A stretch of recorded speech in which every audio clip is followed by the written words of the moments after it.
हरे कृष्णा तेंदुव नाम आप सभी को। तो आज हम एक बहुत सुंदर विषय लेकर आए हैं, असंख्य जीव। तो इस भौतिक जगत में जीवात्माओं की संख्या उतनी है जितनी कि धूल के कण है इस पूरे समूचे ब्रह्मांड में। तो हम इन जीवात्माओं में से ही कुछ मनुष्य होते हैं जो धार्मिक नियमों का पालन करने में रुचि दिखाते हैं। तो इस भौतिक जगत में जो ब्रह्मांड है उनकी संख्या के असीमित है, अनलिमिटेड है।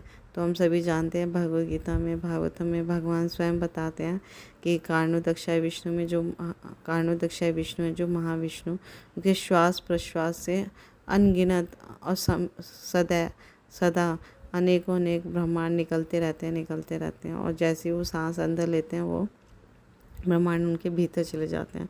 तो जैसे बताया जाता है कि सागर के तट पर रेत के कणों को गिनना शायद संभव हो जाए कभी, लेकिन इस भौतिक सृष्टि में कितने ब्रह्मांड है ये गिनना संभव नहीं है।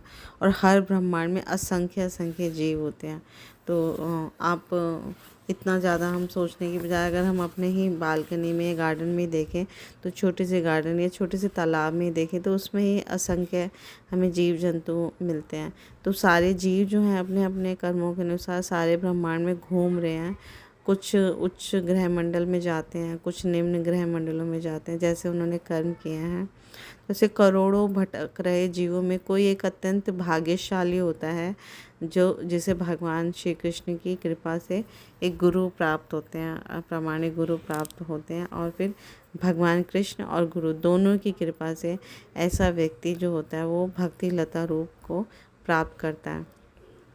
तो बहुत सुंदर श्लोक भी आता है चैतन्य चरितामृत में, ब्रह्मांड भ्रमिते कौन भाग्यवान जीव, गुरु कृष्ण प्रसादे पाए भक्ति लता बीज।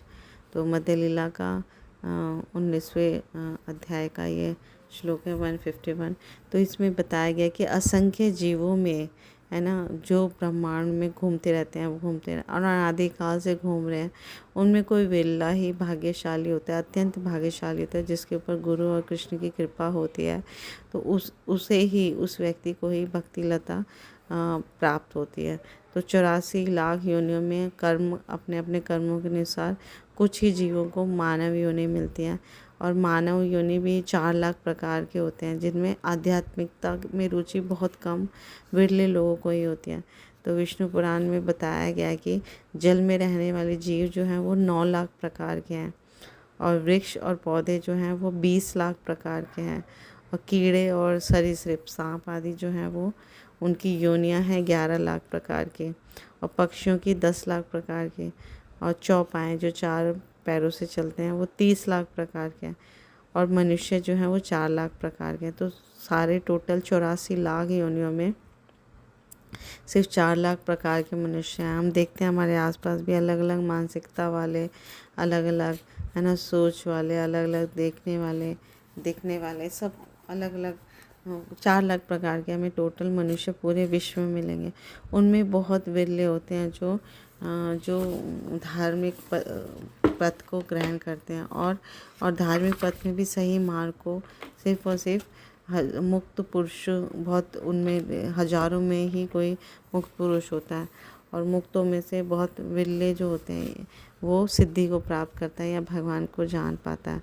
तो इसीलिए इन असंख्य जीवों में है ना बहुत भाग्यशाली होते हैं वो जीव जो भगवान कृष्ण की सेवा में संलग्न होते हैं, अपना जीवन जो है उसका परम लक्ष्य प्राप्त करने के लिए इस मनुष्य जीवन का पूरा लाभ उठाते हैं।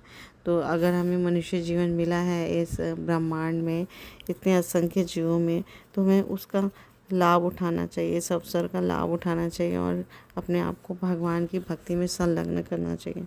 और इस कलयुग में भगवान श्री कृष्ण की भक्ति बहुत सरल है।